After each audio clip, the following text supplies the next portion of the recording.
9 मनवाक। नारायण। आवाज थोड़ी ज्यादा है ठीक।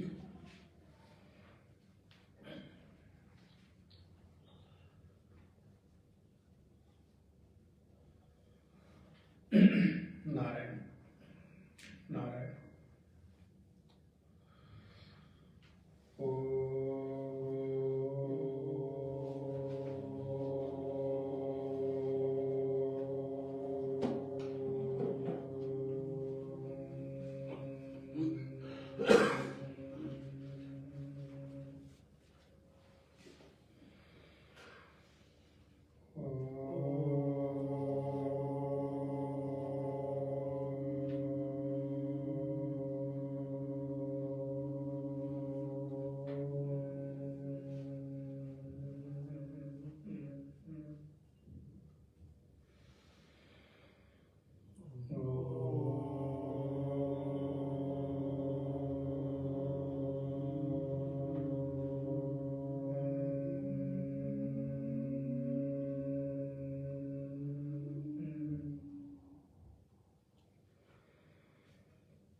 प्रतिष्ठिता मनो मे वाचि प्रतिष्ठितम् आविराविर्मयेतिः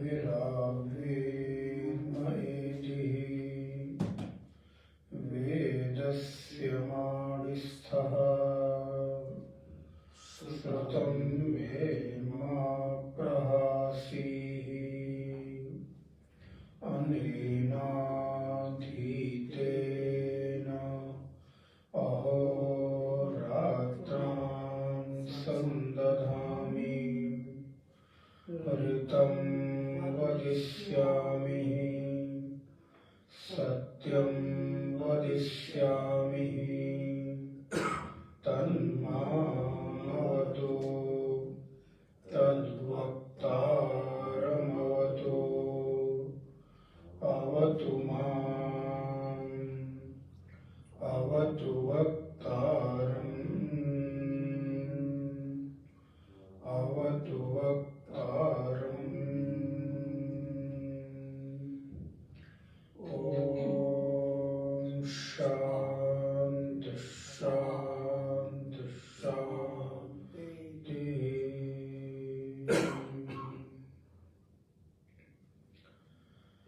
नारायणं नमस्कृत्य नरं चैव नरोत्तमं देवीं सरस्वतीं व्यासं ततो जयमुदीरयेत्।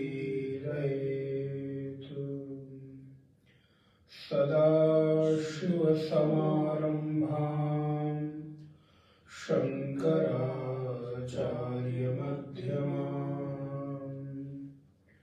अस्मदाचार्यपर्यन्तां वन्दे गुरुपरम्पराम्।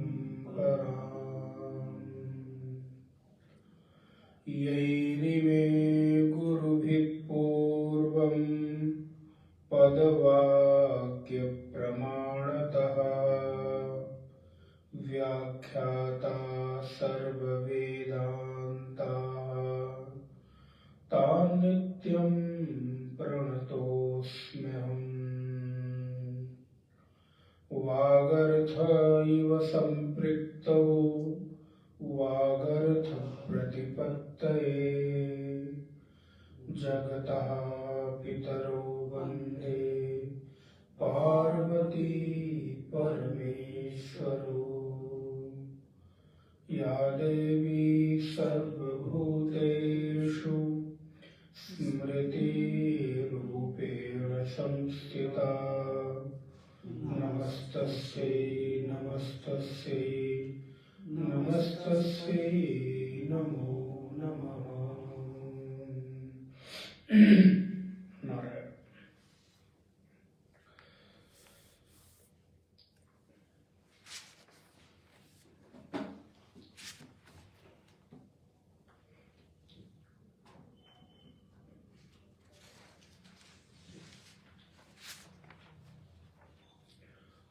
अष्टम अनुवाद से पाठ करेंगे, एक अनुवाद पीछे से। शिक्षाध्याय का अष्टम अनुवाद। ओमिति ब्रह्म ओमितेदं सर्वम् ओमित्येतदनुकृतिर्हस्मवा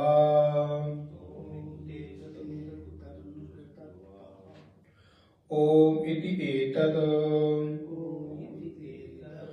अनुकृतिः हस्म वा अप्यो श्रावयेत्य आश्रावयन्ति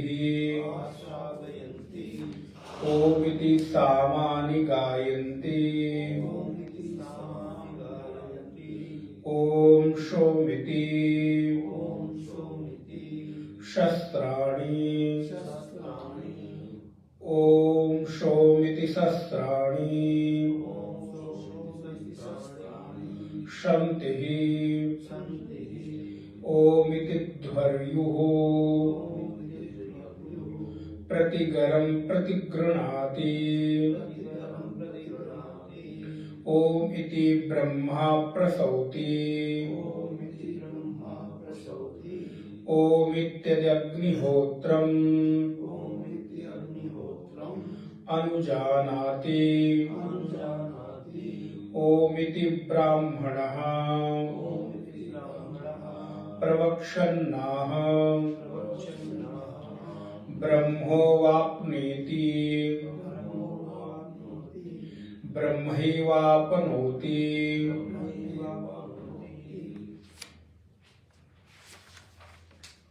ऋतं च स्वाध्याय प्रवचने च सत्यं च स्वाध्याय प्रवचने च तपश्च स्वाध्याय प्रवचने च दमश्च स्वाध्याय प्रवचने च शमश्च स्वाध्याय प्रवचने च अग्नयश्च स्वाध्याय प्रवचने च अग्निहोत्रं च स्वाध्याय प्रवचने च अतिथयश्च स्वाध्याय प्रवचने च मानुषं च स्वाध्याय प्रवचने च प्रजा च स्वाध्याय प्रवचने च प्रजनश्च स्वाध्याय प्रवचने च प्रजातिश्च स्वाध्याय प्रवचने च सत्यमिति सत्यवचाराथीतरः तप इति तपो नित्यः पौरुषष्टिः स्वाध्याय प्रवचने ये वेति नाको मौद्गल्यः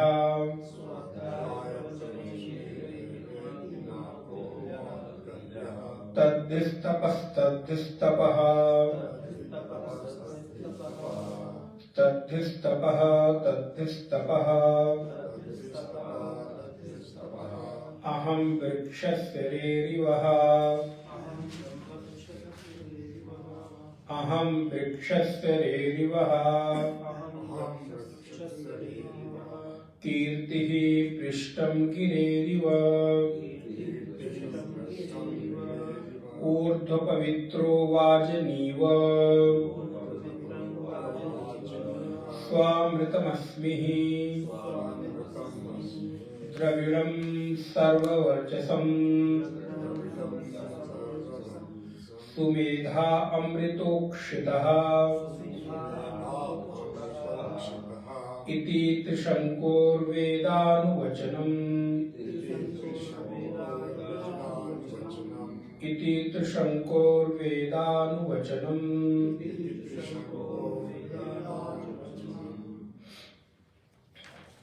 ये जो दसम अनुवाक है ये फलश्रुति है पूरे इसकी कि मुझे क्या प्राप्त हो। तो पूर्व में हम लोग, क्योंकि काफी अंतराल के बाद कक्षा हो रही है, तो पूर्व में हम लोग इस तैत्तिरीय उपनिषद के 3 अध्यायों में शिक्षाध्याय नहीं शिक्षाध्याय का अध्ययन कर रहे हैं। गुरु कृपा और परंपरा के अनुसार यथा गतिमति हम लोग देख रहे हैं, जहां पर हमारे जीवन में जो बोलने की शिक्षा मिलती है अथवा बोलने की जो कला है, किस शब्द को, किस अक्षर को कितनी मात्रा और बल के साथ कैसे बोला जाता है, यहां से भगवती श्रुति ने इस अनुवाद का प्रारंभ किया। तो इस शिक्षाध्याय में 10 अनुवाद हैं, अर्थात आप मान के चलिए कि एक पैराग्राफ अनुवाद का तात्पर्य, और उस पैराग्राफ में भी अंतर में मंत्र है। तो यहां पर भगवती श्रुति उस संतान का, शिक्षा का, मात्रा का, बल का, कि कहां से कितना बल लगा के हमें किस शब्द को बोलना है, किस अक्षर को बोलना है, इस सब का विस्तार किया। उसके बाद थोड़ा सा भगवती श्रुति ने उपासना की बात की कि हम उस समष्टि के साथ अपने आप को उपासना के साथ कैसे जोड़ सकते हैं, जहां पर पंच महाभूतों की उपासना को उन्होंने एक माध्यम बनाया कि अगर हम ध्यान में बैठते हैं तो पंच महाभूत किस रूप में हम उनकी विराटता और व्यापकता को अपने ही भीतर अनुभव कर सकते हैं। जहां आकाश पृथ्वी को माध्यम बनाकर एक उपासना की चर्चा यहाँ पर भगवती श्रुति ने की। अब कहते हैं कि हमारे जीवन में कुछ व्यवहारिक सत्यता है, अर्थात चाह कर भी हम कुछ चीजों को छोड़ नहीं सकते। अष्टम अनुवाद में पिछली कक्षा में हम लोगों ने देखा, ओम की विस्तृत चर्चा की कि ओम से ही सभी चीजों का विस्तार प्राप्त होता है। ओम इति ब्रह्मा प्रसौति, अर्थात वह ओम ही ऐसा है जिससे सब प्रेरणा पाते हैं। उस ओम का उच्चारण करके देवता अग्निहोत्र को स्वीकार करते हैं, होता अग्निहोत्र करता है, यजमान उस कर्मकांड और यज्ञ की आहुति को संपूर्ण करता है। अर्थात ओम के बिना किसी भी प्रकार की कोई क्रिया पूरी नहीं होती। और ये हम लोग व्यवहारिक रूप से भी देखते हैं कि कोई भी अनुष्ठान हो या कोई छोटे से छोटा एक श्लोक भी बोलना हो तो उसके पहले ओम अर्थात प्रणव का उच्चारण किया जाता है। अब इस प्रणव के उच्चारण की अलग अलग मान्यताएं हैं। ये हम लोग पिछले उपनिषदों में पढ़ चुके हैं कि ओम की 3 मात्राएं हैं, आ, उ और मा।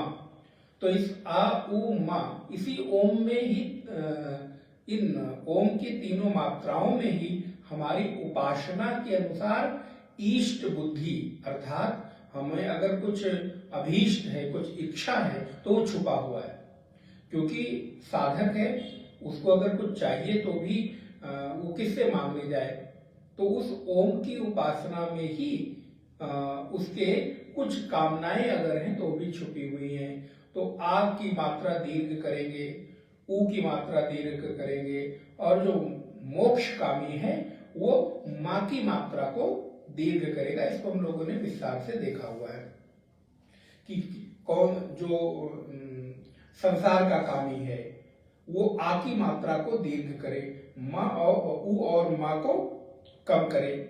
जो जीवन में चीजों को, स्वास्थ्य को और मन हमारा परमात्मा में लगे, वो ऊ की मात्रा को दीर्घ करे, आ और माँ को कम करे। लेकिन जो मोक्षाभिलाषी है, मोक्ष का अनुगामी है, बोले वो आ ऊ को कम करे और माँ को दीर्घ करे, तो वो एक भीतर नाद पैदा होता है। तो उससे उसके जो अंतःकरण की शुद्धि है वो होती है, उसका मन साधना की ओर लगता है, मोक्ष की ओर लगता है, उसके भीतर एक जिज्ञासा प्रकट होती है। अस्तु, तो ये यहाँ पर ओम की चर्चा की गई। असल में सारे उपनिषदों में प्राय सभी थोड़े थोड़े विषयों को कहीं न कहीं संकेत कर दिया जाता है, लेकिन विस्तार किसी में किसी का मिलता है, किसी में किसी का मिलता है। जैसे इसके पहले आप लोगों ने ऐत्रेय उपनिषद पढ़ा, तो वहां पर सृष्टि का विस्तार है, कैसे थोड़ी बहुत भी याद हो कि पानी में, जल में हाथ डालकर उसने एक पिंड को निकाला और पूरी सृष्टि की रचना कर दी। तो अब यहाँ पर कहते हैं कि ओम से ही सभी विस्तार पाते हैं, लेकिन कुछ चीजें हमारे जीवन में सत्य हैं। हम सन्यासी हों, साधक हों अथवा संसार के व्यवहार में रह रहे हैं, तो चाहकर भी कुछ चीजों को हम छोड़ नहीं सकते हैं। उन चीजों की हमारी इच्छा होती है, तो हमको व्यवहार का निर्वहन करना है। तो ऐसे में भी हम शास्त्र से क्या आदेश पाते हैं, शास्त्र हमको क्या आज्ञा देता है? तो कहते हैं ऋतम च स्वाध्याय प्रवचने च। ऋत का तात्पर्य है कि जो यहाँ पर कई बार लोग अपनी बुद्धि को श्रेष्ठ मानने लगते हैं कि मैंने ऐसा कहा तो ये सही है, मैंने ऐसा अनुभव किया तो ये सच है। तो भैया हर बार आपकी ही बुद्धि, और हर बार तो क्या देखने को मिलता है कि बार बार हमारी बुद्धि फेल होती है। हमको लगता है कि हमारी बुद्धि सच स्वीकार कर रही है अथवा सच मान रही है, मैं जो कह रहा हूं मेरा अनुभव बिल्कुल 100% 100% ठीक है, लेकिन थोड़े दिन बाद हम ही अपने निर्णय पर पछताते हैं कि नहीं नहीं ये हमारा निर्णय उचित नहीं था, तो फिर पछतावा होता है। लेकिन मानव मन है, मानव बुद्धि है, फिर वो निर्णय लेता है, उस समय फिर अडिग हो जाता है कि नहीं मैं जो कह रहा हूं वो बिल्कुल ठीक है। तो शास्त्र कहते हैं कि सत्य उसको नहीं कहते जो आप कह रहे हो, सत्य उसे कहते हैं जो शास्त्र कह रहा है। इसलिए सत्य का निर्णय अपनी बुद्धि की प्रधानता से न लेकर शास्त्र की प्रधानता से लेना चाहिए। इस अनुवाद की पहली पंक्ति ये हमको कह रही है कि ऋतम च स्वाध्याय प्रवचने च। ऋतम च स्वाध्याय अर्थात शास्त्र के द्वारा हमारी बुद्धि ने जिस अर्थ को निश्चित किया हुआ, ध्यान रखिए, शास्त्र ने कह दिया, फिर उसको हमारी बुद्धि ने स्वीकार करके उसको निश्चित कर लिया। अब जैसे कि एक ऐसे लोग बैठे थे, कभी चर्चा हो रही थी, एक सुंदर प्रश्न याद आ गया कि शास्त्र कहते हैं कि आपने अपने कान में हाथ डाला तो क्या करो, हाथ को धो लो। नाक पे हाथ चला गया, हाथ धो लो। इवन पैर में हाथ लग गया तो हाथ को धो लो। शरीर के अन्य किसी अंग में आपका हाथ लग गया तो हाथ को धो लो। बोले लो जब देखो तो ये शास्त्र जो है हाथ धुलाने की, बोले नहीं, शास्त्र आपको हाथ धुलाने के लिए बार बार पीछे नहीं पड़ा है, अभी तो शास्त्र आपको ये कह रहा है कि आपके अंगों में इतना संयम हो कि आपका हाथ बार बार अंगों को टच न करे, छुए न। वो हाथ, ध्यान रखिए, वो हाथ धुलने का, उसका कोई धुलाने का कोई बहुत बड़ा लक्ष्य नहीं है, उसका व्यतिरेक लक्ष्य है। उसका जो आंतरिक लक्ष्य क्या है कि आप अपने इंद्रियों के साथ इतना संयमित हो जाएं कि हाथ को बार बार वहां यहाँ ले जाने की जरूरत पड़ेगी ना। इसलिए योग में, योग दर्शन में शरीर की स्थिरता को एक बहुत बड़ा साधन कहा गया कि हम बैठे तो हमारे शरीरों में कंपन ना हो। आप देखिए कई बार हम बैठे रहते हैं तो हमारे ऐसे से पैर हिलते रहते हैं, कुछ हिलता रहता है, पूरा शरीर हिल रहा है, तो बोले नहीं, शरीर का कंपन नहीं होना चाहिए। शरीर में इधर उधर अगर हम हिलते हैं, इसका मतलब यह है कि अभी संयम का अभाव है। तो शास्त्र व्यतिरेक दृष्टि से, अन्वय और व्यतिरेक आपने पढ़ा है, व्यतिरेक दृष्टि से आपको ये कह रहा है कि आप अपने आप को संयमित करिए। तो यहाँ पर शास्त्र आपको कह रहा है कि सत्य को धारण करिए, लेकिन जो जैसा शास्त्र में कहा गया है, कई बार वैसा सत्य हमको धारण करने में कठिनाई आती है। कई बार ऐसे ऐसे नियम बता दिए जाते हैं शास्त्रों में, कई बार ऐसी कठिन बातें लिख दी जाती हैं कि जो मनुष्य के द्वारा शक्य नहीं प्रतीत होता है। इसीलिए आप लोग पूछते हैं ये तो संभव नहीं है। तो ऐसे में क्या करें? बोले ऐसे में फिर आप गुरु वचनों के माध्यम से एक मार्ग निकालो और अपनी बुद्धि से उसको निश्चित करो कि आपके लिए शास्त्र में बताया गया सत्य कितना उचित प्रतीत होता है अथवा कितना अनुकूल प्रतीत होता है। उचित तो नहीं, अनुकूल कितना प्रतीत होता है, तो उसके अनुसार फिर आप उस सत्य को धारण करो। हमने मान लिया, हमने कह दिया, इसलिए वो सत्य हो, ऐसा जरूरी नहीं है। तो ऋतम च स्वाध्याय प्रवचने च, शास्त्र के द्वारा बुद्धि में निश्चित किए हुए अर्थ को, लेकिन इसके साथ शास्त्राध्ययन, प्रवचन का तात्पर्य है शास्त्र का अध्ययन और अध्यापन। यहां पर बार बार दो शब्द आ रहे हैं, स्वाध्याय और प्रवचन। तो स्वाध्याय का अर्थ तो बिल्कुल स्पष्ट है, जो आप पढ़ते पढ़ाते हैं। लेकिन प्रवचन का अर्थ कि अब हम भी माइक लगा के बैठ जाएं प्रवचन करें, तो बोले नहीं, अगर अवसर मिलता है तो जरूर करिए, लेकिन प्रवचन का तात्पर्य अध्यापन। आपने अगर कोई चीज पढ़ लिया तो वो समय आप पढ़ने पर, आवश्यकता पढ़ने पर, या किसी को जरूरत लगती है तो आप उसका अध्यापन भी करिए। इसमें भी कभी प्रमाद नहीं करना चाहिए। तो ऋतम च स्वाध्याय प्रवचने च, फिर सत्यम च स्वाध्याय प्रवचने च। तो बोले देखिए, ऋत और सत्य, अब हमको कभी कभी लगता है कि दोनों एक ही है, लेकिन यहाँ पर भगवती श्रुति ने दो बार शब्द का प्रयोग किया। तो बोले सत्य क्या है? बोले यहाँ पर सत्य है सत्य भाषण, वहां पर है अनुष्ठान। ऋत का अर्थ क्या हो गया? सत्य का, शास्त्र और बुद्धि के द्वारा निश्चित किए हुए अर्थ का अनुष्ठान, और यहां पर सत्य का तात्पर्य हुआ सत्य भाषण।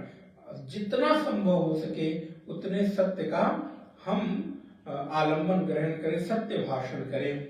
मिथ्या को, झूठ को छोड़कर सत्य को धारण करें। तपस्या स्वाध्याय प्रवचने च, ये करें। अब देखिए, कभी कभी होता है, भगवती श्रुति कितनी सावधान करती है हमको। कभी कभी क्या होता है, हमने एक नियम पकड़ लिया और उस नियम को पकड़ने के बाद हमको लगता अब हमको किसी चीज की जरूरत नहीं है। लेकिन भगवती श्रुति कह रही सत्य बोलो, सत्य का अनुष्ठान करो, लेकिन स्वाध्याय प्रवचन मत छोड़ो, अध्ययन अध्यापन मत छोड़ो। अर्थात जितना संभव हो सके उतना अध्ययन जरूर करते रहो। किसी शास्त्र का, जरूरी नहीं कि आप एक ही शास्त्र का करें, अपने अनुकूल किसी भी शास्त्र का अध्ययन करो। इसीलिए जैसे कभी कभी होता है, स्वाभाविक है कि भाई उपनिषद पढ़ते पढ़ते मन ऊब गया, क्या करें? तो बोले ऐसे में साहित्य का आलंबन लेना चाहिए। अलंकार हमारे यहाँ है, रस हमारे यहाँ, रस ग्रंथ है, अलंकार ग्रंथ है, श्रृंगार के ग्रंथ हैं, जो सात्विक श्रृंगार के ग्रंथ हैं, उनका आलंबन लेना चाहिए। ऐसा नहीं कि आप उनका अध्ययन न करिए। हमारे यहाँ ऋषियों ने सारे ग्रंथों को लिखा। भर्तरी ने 3 शतक लिखे, श्रृंगार शतक, वैराग्य शतक और नीति शतक। इतने सुंदर सुंदर श्लोक हैं उसमें कि आप कल्पना नहीं कर सकते। श्रृंगार का इतना सुंदर वर्णन है। हम जो ये फुहड़ श्रृंगार देखकर या सौंदर्य देखकर, उसमें वसंत ऋतु का, शीत ऋतु का, ग्रीष्म ऋतु का इतना सुंदर सुंदर वर्णन है कि आप पढ़ते हुए मन आनंदित हो जाता। हम लोगों ने बहुत समय पहले पढ़ा था। नीति की बात की, तो मान लीजिए कभी ये शास्त्र पढ़ते पढ़ते मन को लगने लगे कि नहीं अब नहीं मन लग रहा है, तो आप ऐसे ग्रंथ उठा लीजिए, कोई उपन्यास उठा लीजिए जो शास्त्र के अनुकूल और स्वाध्याय के अनुकूल हो, कोई ऐसी कहानी उठा लीजिए, कोई ऐसी कथा उठा लीजिए, लेकिन स्वाध्याय तो जरूर करें सत्य के अनुष्ठान के साथ भी। तपस्या स्वाध्याय प्रवचने च, हम तप करते हैं, तब सबका अलग अलग हो सकता है। अब हर दर्शन का तप अलग है, वेदांत दर्शन का तप अलग है, मीमांसा का तप अलग है, जैन दर्शन का तप अलग है, बौद्ध दर्शन का तप अलग है, सांख्य का तप अलग है, योग का तप अलग है। अब योग वाले तो कहते हैं कि भाई केवल प्राणायाम योग करिए और बस, इसके अलावा कुछ करने की जरूरत नहीं है, ध्यान और समाधि बहुत अंतिम में आती है। लेकिन हर दर्शन ने अपने अपने तप को, अब अन्य दर्शनों में चले जाएं, लेकिन हम अगर वेदांत दर्शन की चर्चा करें तो वेदांत दर्शन का तप एक है, वो है ज्ञान। यस, ये उपनिषद की श्रुति है, यस ज्ञानमयम तपः, जिसका ज्ञान में ही तप है, अर्थात विचार बुद्धि की प्रधानता ही जिसका तप है। अन्य चीजें आपसे हो जाएं अच्छी बात है, व्रत कर लें, उपवास कर लें, तीर्थाटन कर लें, दर्शन कर लें, तो बहुत बढ़िया है। लेकिन नहीं कर सकते हैं तो कम से कम आप जिस परंपरा में हैं उस परंपरा में स्वाध्याय, पढ़ाई, प्रवचन सुनना सुनाना, दोनों से बड़ा कोई तप माना नहीं। और सच बात भी यही है, इससे बड़ा अन्य कोई तप दिखाई नहीं देता। आप अन्य किसी चीज का परिहास नहीं कर रहे हैं, लेकिन आप सोचिए, आप जाके देखिए कि कितने कितने लोग कितने हठ योग करते हैं, हाथ खड़ा किए हैं, पैर खड़ा किए हैं और विभिन्न प्रकार का अनुष्ठान, लेकिन उससे हो क्या रहा है? अंततोगत्वा मन। तो प्रत्येक तप का उद्देश्य है कि मन परमात्मा में लग जाए। यस्य ज्ञानमयम तपः, भागवत जी में आया कि केनापि उपायेन मनः कृष्णम निवेशयेत्, इन किन प्रकारेण मन कृष्ण में लग जाए, ये सबसे बड़ा तप है। अपने आराध्य में, इष्ट में लग जाए, ये सबसे बड़ा तप है। तो स्वाध्याय अथवा प्रवचन, आप देखिए प्रवचन से बड़ा और सरल कोई अनुष्ठान नहीं है। आपको करना क्या, आप आए, शुद्ध सात्विक मन से आइए और बैठिए, 1 घंटे का अनुष्ठान इतना सुंदर हो जाता है कि उतनी देर मन इधर उधर के विषयों में भटकता नहीं, यदि हम बहुत ज्यादा अशांत नहीं हैं तो। और उसके साथ साथ जानकारियां कितनी मिलती हैं शास्त्र के बारे में, परंपराओं के बारे में। इसलिए भगवती श्रुति कहती तपस्य स्वाध्याय प्रवचने च, दमस्य स्वाध्याय प्रवचने च। अब इंद्रियों का संयम, श्रम और दम आप जानते हैं, इंद्रिय निग्रह और मनोनिग्रह। आप अपने आसपास ही कई बार ये सुनते पाए जाएंगे, अरे क्या करना है पूजा पाठ करके, क्या करना है तीर्थ मंदिर व्रत करके, किसी का बुरा मत करो, अपना काम करते रहो, यही सबसे बड़ा तप है, धर्म है। ठीक है, वो तप है, उसको कोई मना नहीं कर रहा है, लेकिन उसके साथ साथ भी मन का तप क्या है? क्या आप दूसरे का भला करते हुए आपने अपने मन को संयमित और नियंत्रित कर पाए? क्योंकि उस समय भी मन इधर उधर की चीजों में उलझता है। किसी का आपने अच्छा कर दिया तो अहंकार पैदा होने की संभावना है, किसी का आप अच्छा करने गए और अच्छा नहीं हुआ तो आप शोकग्रस्त हो जाएंगे, विषादग्रस्त हो जाएंगे। अथवा आपने किसी का अच्छा कर दिया, तद अनुरूप आपको रिस्पांस नहीं मिला, आपको उसने आदर सम्मान नहीं किया, तब क्या होगा? विषादग्रस्त हो जाएंगे कि बताओ हम गए और हमको आदर नहीं मिला। इसलिए ऐसे समय के लिए स्वाध्याय और प्रवचन, तो देखिए मैंने आपको शुरू में कहा कि जीवन की प्रत्येक व्यवहारिकता आपकी अनिवार्यता है। ये सब चीजें आपके व्यवहार है और ये अनिवार्य है। क्या आप चाहकर भी इसको टाल सकते हैं? कदापि। अगर संसार में रह रहे हैं, चाहे वो साधक हो, सन्यासी हो अथवा कोई गृहस्थ हो, उसको भी ये व्यवहार करना ही है। इसलिए भगवती श्रुति कहती है दमश्य स्वाध्याय प्रवचने च शमश्य स्वाध्याय प्रवचने च। मनोनिग्रह और इंद्रिय निग्रह दोनों कीजिए। सत्य, अहिंसा, ब्रह्मचर्य, ईश्वर प्रणिधान, आस्ते, इन चीजों का पालन करिए, लेकिन उसके साथ साथ थोड़ा सा भी स्वाध्याय अवश्य करिए। अग्नेश स्वाध्याय प्रवचने च।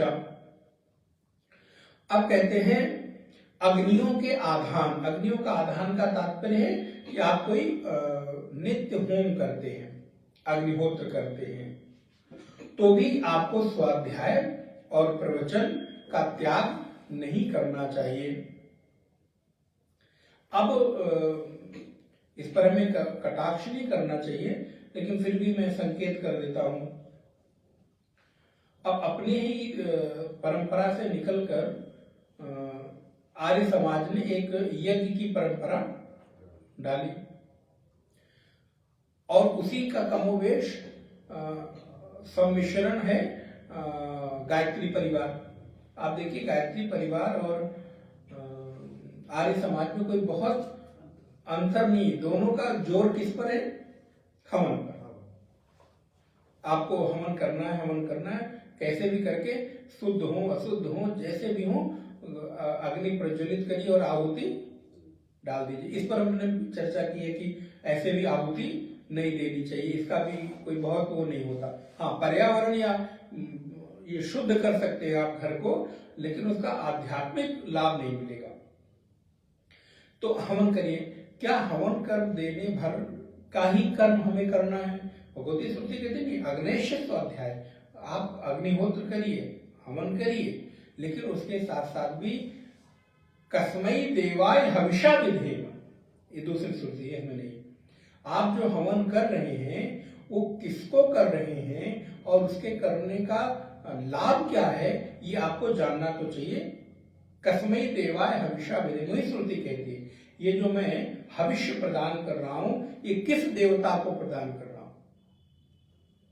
भाई आप आए और आप कोई उपहार लेकर आए और यहां छोड़ जाएं, तो मन में जिज्ञासा तो होगी कि जो हम उपहार लाए थे, फल मिष्ठान पुष्प लाए थे, वो किसको मिला, इसका भोक्ता कौन है। तो ये आपको, और आपने दिया है तो आपको जानने का भी अधिकार है। तो इसलिए श्रुति कहती है आप अग्निहोत्र करें, लेकिन किसकी कर रहे हैं, कैसे कर रहे हैं, उसका त्याग न होने पावे। तो स्वाध्याय और प्रवचन, तो उस विषय का स्वाध्याय और प्रवचन करें। अग्निहोत्रम च स्वाध्याय प्रवचने च अतिथयश्च स्वाध्याय प्रवचने च। आप देखिए हमने अतिथि सेवा करना प्रारंभ कर दिया, तो इसके अलावा सब छोड़ दें? बोले नहीं, अतिथि सेवा करो, बहुत अच्छा है, अतिथि देवो भव, लेकिन उसके साथ साथ स्वाध्याय प्रवचन का हर लाइन में अंतिम में भगवती, अब क्या जरूरत है इतना बड़ा पैराग्राफ करने की, क्या जरूरत है बार बार रिपीट करने की। बोले नहीं, जब तक हम रिपीट नहीं करेंगे उसकी महिमा का ज्ञान।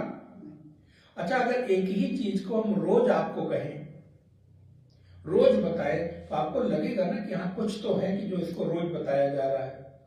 इसीलिए बार बार चीज को रिपीट किया जाता है। तो भगवती श्रुति भी बार बार उसको रिपीट कर रही है। स्वाध्याय प्रवचने च मानुषम च स्वाध्याय प्रवचने च। अब कहते हैं मानुषम का तात्पर्य है मनुष्य संबंधी कर्म। अब मनुष्य संबंधी कर्म क्या है? जो भी आपके जीवन में होने वाले मांगलिक कार्य हैं, जो भी आपके जीवन में होने वाले विवाह इत्यादि हैं, अथवा सूतक इत्यादि है, किसी का जन्म हो रहा है, किसी की मृत्यु हो रही है, घर में विवाह हो रहा है, या अन्य कोई नामकरण संस्कार हो रहा है, ये सब कर्म तो मनुष्य से जुड़ा हुआ जितना कर्म है उसको मानुषम कर्म कहते हैं। तो जैसे दशरथ के पुत्र राम, तो अगर राम जी को कहना हो तो दाशरथी भी कह देंगे तो भी राम ही तो ऐसे ही मनुष्य से संबंधी मानुषम, तो बोले मानुषम च स्वाध्याय प्रवचने च। तो ये जो विवाह आदि लौकिक व्यवहार हैं वो भी करने चाहिए। इसलिए आप देखिए हमारे ऋषियों ने बहुत साधारण सी बात है, पूजा के साथ पाठ रखा। पहले लोग पूछते थे क्या भैया पूजा पाठ हो गई कि नहीं, खाली पूजा नहीं पूछते थे, पूजा पाठ हो गई कि नहीं। इसका मतलब कि आप पूजा के साथ कुछ पाठ करेंगे, पाठ करेंगे माने स्वाध्याय करेंगे। ये अनिवार्यता थी, पूजा का एक अभिन्न हिस्सा था, अंग था। तो मानुषम च स्वाध्याय प्रवचने च प्रजा च स्वाध्याय प्रवचने च। प्रजा का तात्पर्य है जब मनुष्य है विवाह करेगा तो विवाह के उपरांत उसकी प्रजा भी होगी, अर्थात संतान की प्राप्ति होगी, पुत्र पौत्रादि की प्राप्ति होगी। तो उस पुत्र पौत्रादि की प्राप्ति की प्रसन्नता में भी इतने न खो जाइए कि आप अपने स्वाध्याय और प्रवचन को भूल जाइए। तो उसको भी हमें करना ही चाहिए। सत्यमिति सत्यवचा राधी तरह।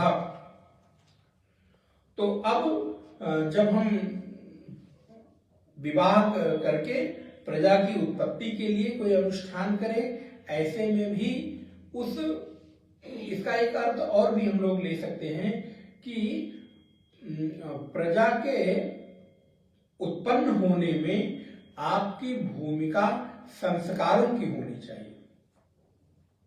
जब आप पढ़ेंगे कि आने वाली प्रजा का कर्तव्य क्या है, तो ही आप उस प्रजा को ये बात बता सकेंगे। तो इसलिए प्रजा उत्पन्न करने के पूर्व आपको अपनी परंपरा और संस्कृति का भी पूर्ण ज्ञान होना चाहिए।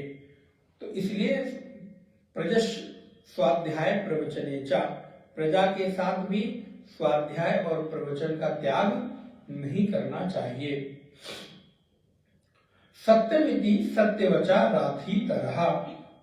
अब कहते हैं कि सत्य ही अनुष्ठान है। सत्यमिति ये सत्य है, सत्यमिति सत्यवचा राथी तरह, सत्य ही अनुष्ठान है ऐसा राथीतर वंश। ये राथीतर एक वंश माने ऋषियों का कोई वंश होगा जिसने अपनी गुरु परंपरा में इसका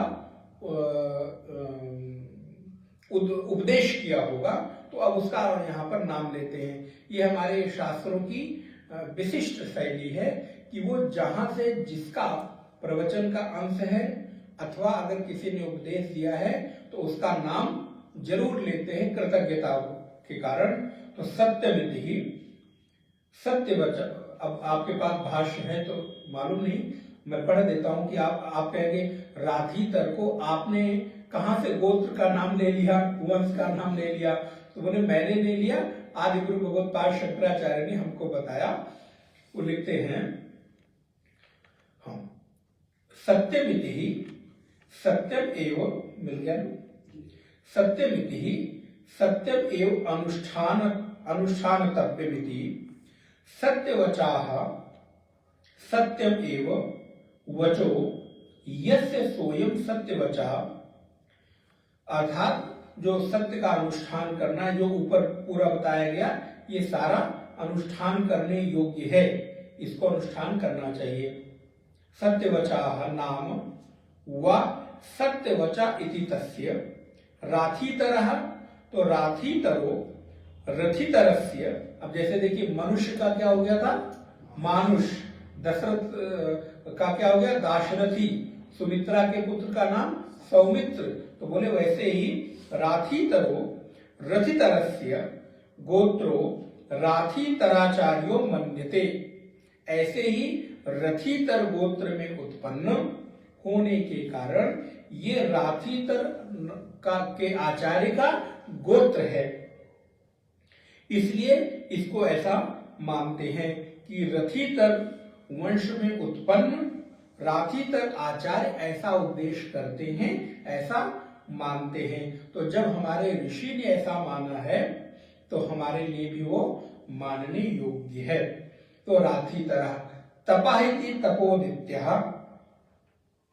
पौरुषिष्टिः, तो बोले तपोनिष्ठ तपोनित्य, ये दोनों भगवत पाद लिखते हैं।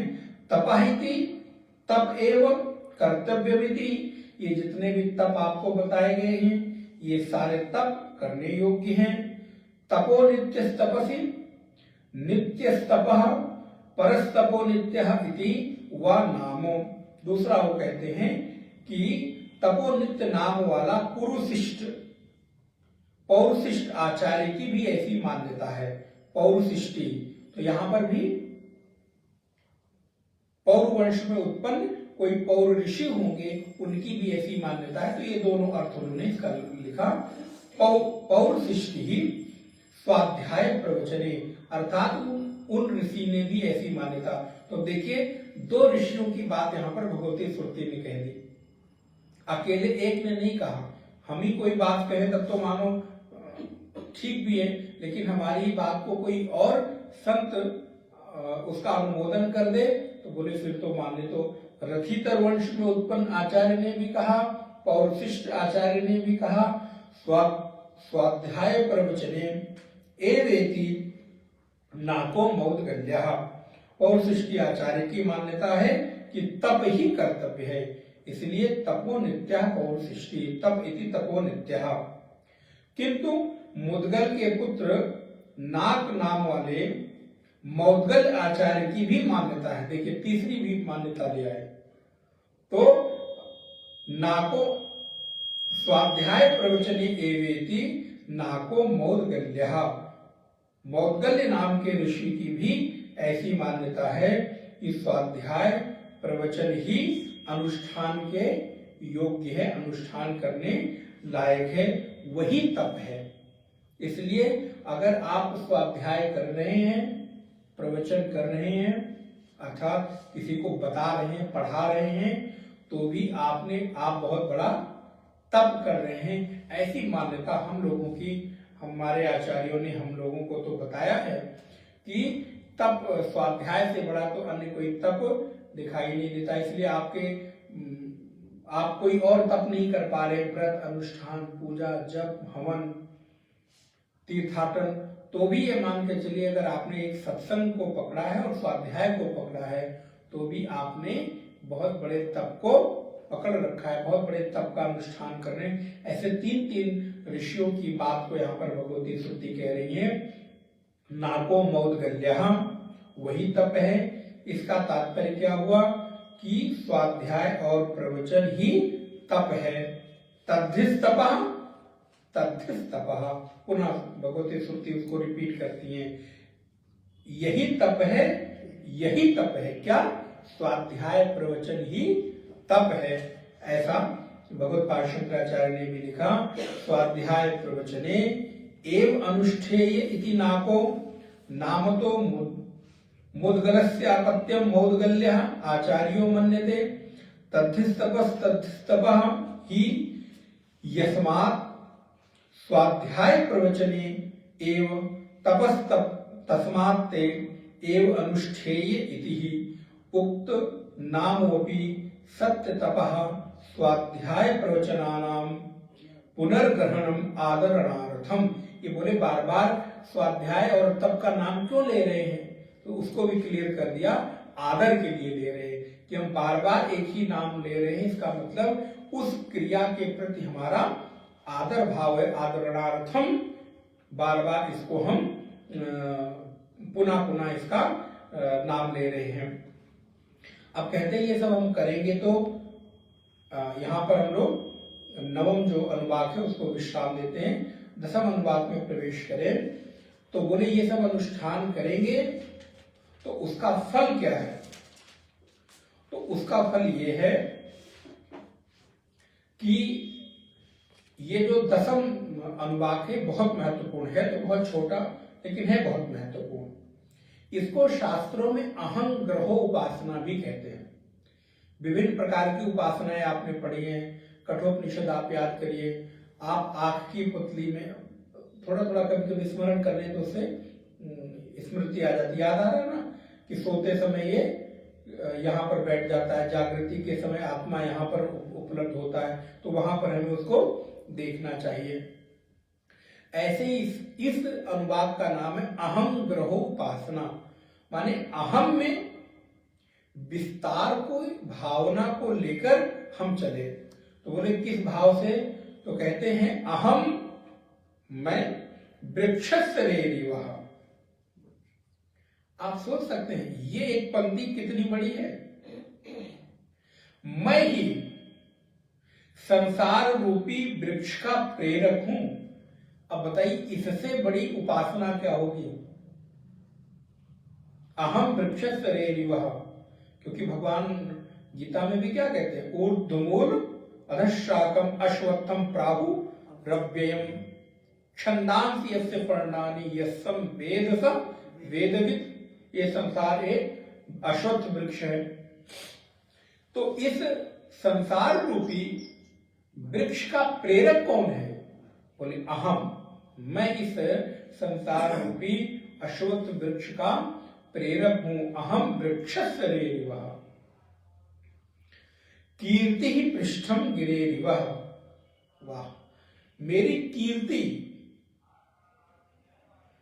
पर्वत शिखर के समान ऊंची है। कीर्ति ही पृष्ठम गिरेरिवः, गिर माने क्या होता? पर्वत, इव माने जैसा, तो बिल्कुल स्पष्ट है। कीर्ति माने यश, पृष्ठम माने ऊंचाई, गिर माने पर्वत, इव माने जैसा। तो कीर्ति ही पृष्ठम गिरेरिवः, मेरी प्रसिद्धि, मेरा यश, मेरी कीर्ति पर्वत शिखर के समान है। अच्छा ये बताइए हो भी क्यों ना? जब मैं इस संसार का प्रेरक हूं, इस संसार का एकमात्र संपूर्णता में व्याप्त मैं ही हूं, तो मेरे यश में, मेरी प्रसिद्धि में क्या कमी? सब तो मुझे ही याद करते हैं, सब मेरी ही कीर्ति का तो विस्तार है। तो इसलिए जहां भी संसार में कोई विशिष्टता दिखाई दे, कोई विस्तार दिखाई दे, मानना चाहिए कि ये मेरी ही प्रसिद्धि है। इसलिए तो भगवान ने गीता में क्या कहा, जहां जहां श्री दिखाई दे, यश दिखाई दे, वहां आप मुझे हो, मैं हूं। तो मेरी कीर्ति संसार में कैसी है? बोले सुमेरु पर्वत देखा ना, सबसे ऊंचा, उस सुमेरु पर्वत के जैसी मेरी ऊंचाई है, मेरा यश व्याप्त है।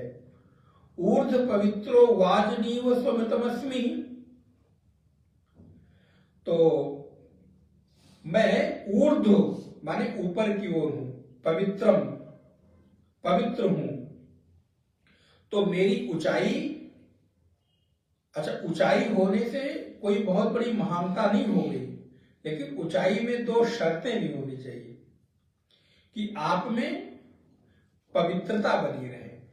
कोई बहुत बड़ा व्यक्ति हो लेकिन अगर उसमें पवित्रता ना हो तो उसकी महानता कोई बहुत अनुकरणीय नहीं होती है। तो भगवती श्रुति कहती है ऊर्ध्व पवित्रो वाजनीव स्वमृतमस्मि। मैं अमृत में हूं। कैसे?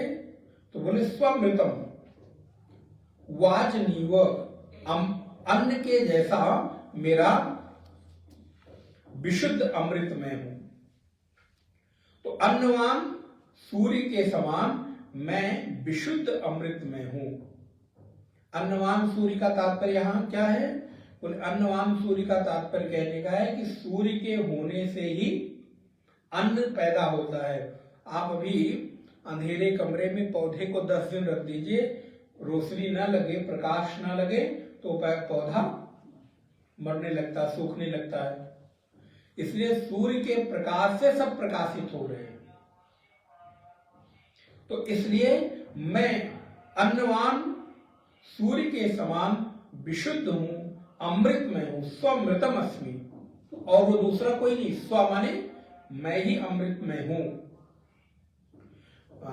थोड़ा सा भाव से देखें, भगवत पाद लिखते हैं अहम वृक्षस्य रेरेवेति स्वाध्यायार्थो मंत्रामनाय स्वाध्यायश्च विद्योत्पत्तये प्रकरणात् विद्यार्थम ही इदं प्रकरणम। बोले विद्या के उद्देश्य से ही इस प्रकरण को भी मानना चाहिए, इसको इतर से अलग कोई प्रकरण आ गया ऐसा नहीं मानना चाहिए। न चान्यर्थम अवगम्यते, कोई अन्य विषय नहीं आ रहा है। स्वाध्यायेन च, क्योंकि जब आप स्वाध्याय करेंगे तो शास्त्र आपको क्या बताएंगे, वो यही तो बताएंगे, इसलिए इस प्रकरण को इसी प्रकरण का एक हिस्सा मानना चाहिए। स्वाध्यायेन च विशुद्ध सत्वस्य विद्योत्पत्तियो कल्पते अहम वृक्षस्यो आत्मकस्य संसार वृक्षस्येरिव प्रेरयिता अंतर्यात्मना। कहते हैं कि मैं ही संसार का प्रेरयिता हूं, अर्थात अंतर्यामी हूं। भगवत्पाद ने थोड़ा और क्लियर कर दिया। बोले मैं प्रेरक हूं, ये कैसे पता चलेगा? बोले ये बाहर से कोई नहीं, आपका जो अंतर्यामी है, दो चेतन है ना, एक बाह्य है एक अंतर्यामी है, तो आपका जो अंतर्यामी है वो अंतर्यामी ही इस संसार का प्रेरक है, उसी को इस संसार का एक तरह से मूल मानना चाहिए। तो अंतर्यामी भाव से ग्रहण करना चाहिए। बाहर से आपको लोग प्रणाम करें, बाहर से आपको लोग पर्वत के समान आपकी प्रसिद्धि मानेंगे, ऐसा नहीं है। ये भीतर की आपकी अंतर्यामी भाव की मान्यता है कि जो आप अपने आप को शुद्ध, पवित्र, ऊर्ध्व और इस संसार का एकमात्र स्वामी या प्रेरक मानने का। तो कीर्ति ख्याति, मैंने आपको निवेदन किया आपकी क्या कीर्ति कैसी है, तो बोले कीर्ति ख्याति गिरे पृष्ठम इवच्यता मम ऊर्ध्व पवित्र ऊर्ध्वम कारणम पवित्रम पावनम ज्ञान प्रकाश्यम परमम ब्रह्म यस्य सर्वात्मनो मम सो अहम ऊर्ध्व पवित्रम। मैं ही इसका एकमात्र हूं, पवित्र हूं, ज्ञान में हूं, प्रकाश में हूं। वाजनीव वाजतवीव, वाजनीव का तात्पर्य यहां लिखा अन्न वाला, तो मैं ही अन्न वाला सूर्य हूं। वाजम, देखिए आगे क्लियर कर दिया, वाजम अन्नम तद्विति सवितिर इत्यर्थः। वाजम अन्नम का तात्पर्य हो गया अन्न वाला सूर्य। यथा सवितिर अमृतम आत्मतत्वम विशुद्धम प्रसिद्धम श्रुति स्मृति शतेभ्यः एवं स्वमृतम शोभनम। बोले जैसे सविता माने सूर्य प्रसिद्ध है, और वो सूर्य कैसा है? विशुद्ध है। चाहे वो मल के ऊपर प्रकाश पड़े सूर्य का तभी गंदा नहीं होता, फूल के ऊपर पड़े तो भी वो शुद्ध नहीं होता, सूर्य पर पड़ता है तो भी वो जस का, फूल पर पड़ता है तो भी वो जस का तस रहता है, और मल के ऊपर पड़ता है तो भी सूर्य जस का तस रहता है, उसमें कोई कमी नहीं आती, पवित्र रहता है। बोले वैसे स्वमृतम शोभनम विशुद्धम आत्म तत्वम अस्मि भवामी, वैसे ही सूर्य की तरह मैं भी शुद्ध पवित्र हूं, और मैं वैसा ही दिव्य और देदीप्यमान हूं। द्रविड़म सर्ववर्चसम, मैं कैसा हूं? तो बोले मैं दीप्तमान हूं और सुंदर ब्रह्म वर्चसम, अर्थात मेरे भीतर मेधा, ब्रह्म वर्चस का तात्पर्य मेधा। जब हम लोग संध्या करते हैं तो उसमें विनियोग करते हुए उसमें ये बात आती है कि मुझे ब्रह्म वर्चस्व की प्राप्ति हो। तो ब्रह्म वर्चस्व का तात्पर्य है मेधा की प्राप्ति हो, तो मुझे मेधा की प्राप्ति हो। मैं सुंदर दीप्तवान, धन, सुंदर मेधा, द्रविणम माने होता है सुंदर, द्रविण देश आप पढ़ते हैं ना, तो इस द्रविण का तात्पर्य क्या हुआ? सुंदर। तो द्रविणम सर्ववर्चसम, मुझे सब कुछ कैसे मिले? बोले द्रविण मिले अर्थात सुंदर मिले। तो द्रविणम इव द्रविणम मोक्ष सुख हेतुत्वात् अस्मिन् पक्षे प्राप्तम मयित्येव अध्यारा कर्तव्यः सुमेधाः शोभना मेधा सर्वज्ञत्व लक्षणा यस्य मम सोहम सुमेधा। संसार में भी हम देखते हैं कोई बहुत बड़े बड़े बुद्धिमान हैं, बहुत बड़े साइंटिस्ट हैं, वैज्ञानिक हैं, बोले उनकी मेधा कैसी है? बोले अद्भुत मेधा है। लेकिन शास्त्र की दृष्टि से मेधा किसे कहते हैं? बोले जो मेधा सुमेधा हो, अर्थात भगवोन्मुखी हो, ब्रह्मोन्मुखी हो, जो मेधा अपने आप को इस संसार का प्रेरक समझकर, पवित्र समझकर और अपने आप को सूर्य की भांति दीप्तवान समझे, ऐसी मेधा ही सुमेधा है। तो सुमेधा शोभना मेधा सर्वज्ञत्व लक्षणा, सुमेधा वही हो सकता है जिसके भीतर सर्वज्ञत्व हो, अर्थात बहुत कुछ, सब कुछ जानने का उसके भीतर भाव हो। विशुद्धम प्रसिद्धम श्रुति स्मृति स्मृति शतेभ्या, ऐसी सैकड़ों श्रुतियों स्मृतियों में ऐसा कहा गया है।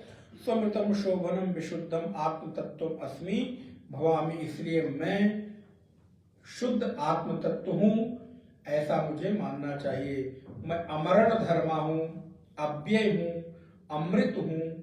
ये त्रिशंकु ऋषि का वचन है। त्रिशंकर वेदानुवचनम, त्रिशंकु नाम के ऋषि हुए, उनका ऐसा वचन है। वो इस वचन को प्रमाण के रूप में देते हैं। जैसे हम कोई बात कहते हैं और किसी का नाम लेते हैं कि उन्होंने ऐसा कहा, तो वो प्रमाणित हो जाता है। ऐसे भगवती श्रुति भी कह रही। देखिए, वेद भगवान भी अपनी प्रामाणिकता ऋषियों से दे रहे हैं कि ऐसा किसने कहा? बोले त्रिशंकुर वेदावचन, त्रिशंकु नाम के ऋषि का वेद वचन ऐसा है, ऐसा मानना चाहिए कि हम वृक्षस्सरेरिवः। इस अनुवाद का दोबारा पाठ करेंगे क्योंकि ये अनुवाद बहुत ही सुंदर है। जितने आपने पीछे अनुवाद पढ़े उनकी फलश्रुति है। भाई, सबका उद्देश्य क्या है?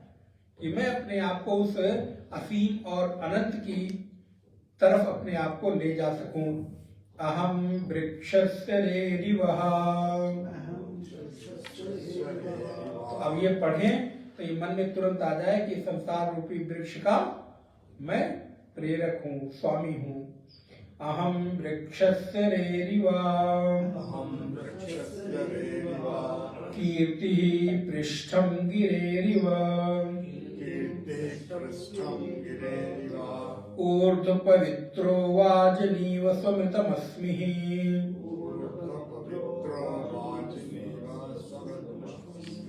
द्रविणं सर्ववर्चसम् सुमेधा अमृतोक्षितः इति त्रिशंकोर्वेदानुवचनम्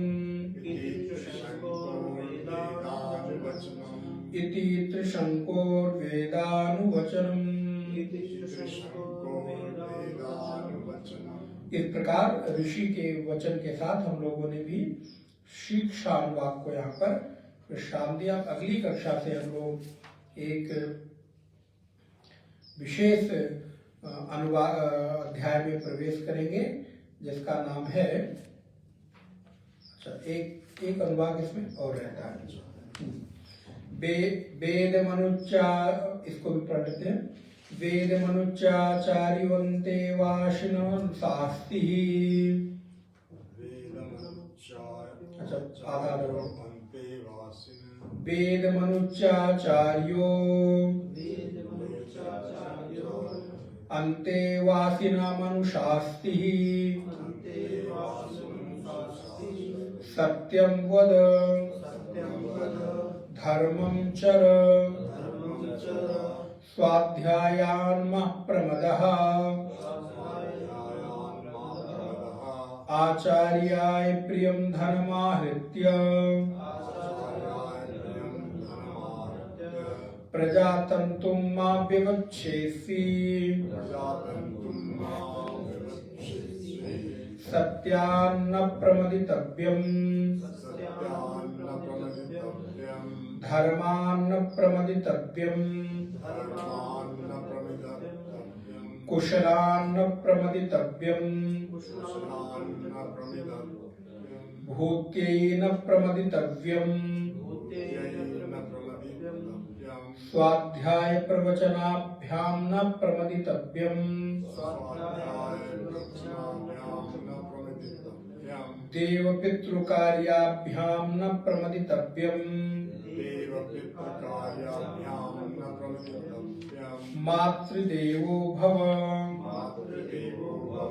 पितृदेवो भव आचार्य देवो भव अतिथि देवो भव यान्यवद्यानि कर्माणि तानि सेवितव्यानि नो इतराणि यान्यस्माकं सुचरितानि तानि त्वयोपास्यानि।